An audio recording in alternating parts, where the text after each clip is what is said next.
Guys, dito tayo ngayon sa ano ng ating tita bahay at sabi nila hindi daw nag-spin yung lang Samsung washing machine.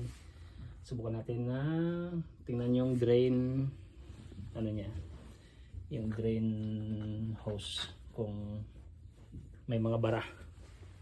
So ito din subukan natin ano, ito may tape siya. Tapos press lang, check ng ano ng drain plug. Ito isa tong one of the cause ng bara, mga debris and buhok, yung mga ano ng tela, cotton. At yun, may nakita tayong coins. At yan one of isang cause ng bara, ano ng trouble sa washing. Subukan lang natin linisin. Pag hindi pa rin siya gumana, subukan nating calibrate. Yun, may $1.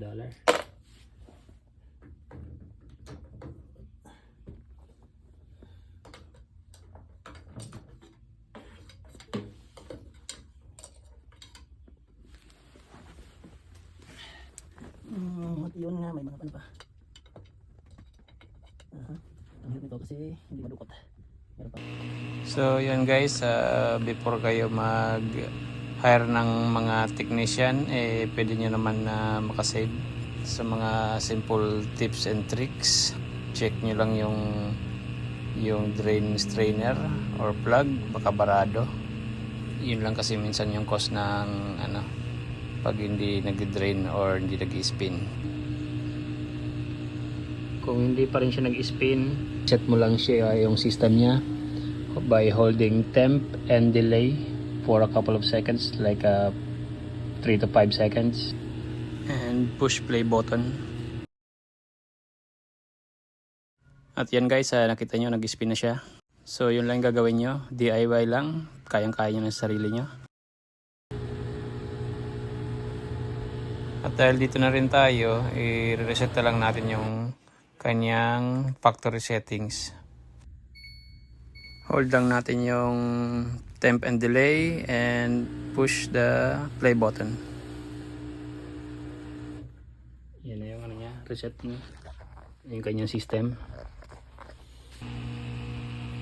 Yan na, nag-ano na yung ikot na yung ano niya, indicator.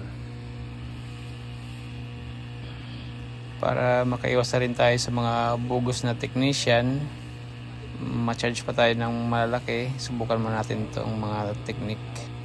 Okay, so papalitan daw ng ganito, palitan ng ganyan. Pero pag hindi na talaga kaya, tumawag na lang kayo. And make sure na maganda yung reviews ng mga technician na makuha nyo. At bantayan nyo rin kung anong ginagawa nila.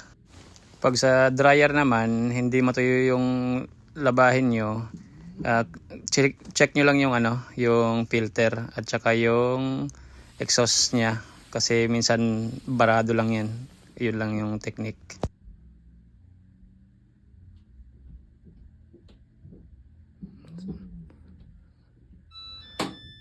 Done.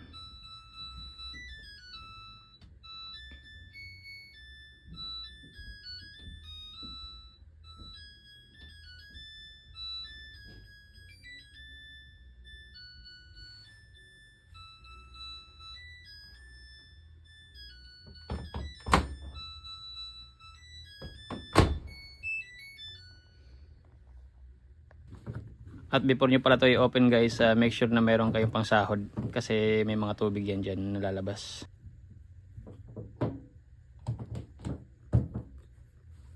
Subukan natin ulit.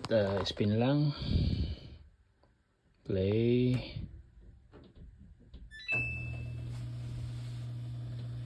Kasi yun lang ang problema niya. Ayaw mag-spin daw. Subukan natin.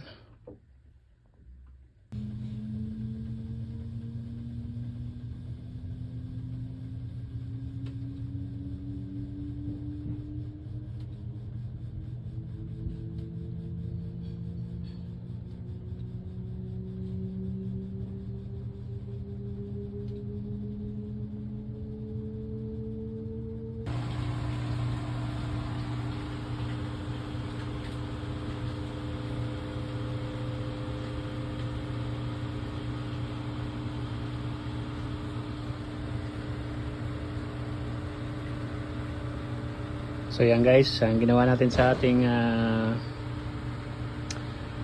washing machine, tinanggalan natin siya ng bara kasi ayaw mag-spin. Yun ang problema. Tinanggalan natin siya ng bara sa kanyang drain. Dito yung drain niya, yung drain plug. May screen yan dyan, and then yung drain papunta doon. And kasi pag may tubig pa yan sa loob, hindi yan basta kailangan ma-drain mo na lahat ng tubig. Sa system niya kasi naka-program na kailangan mo na wala mo ng tubig, mawala na yung lahat ng tubig niya. And isa pang ginawa natin ay reset natin yung kanyang system.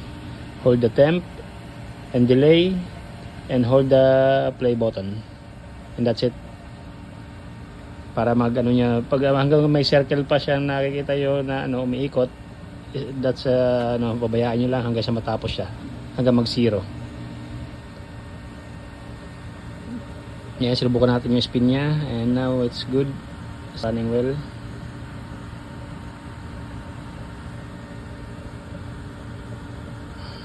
So yun lang guys, sana nakatulong, and have a good day.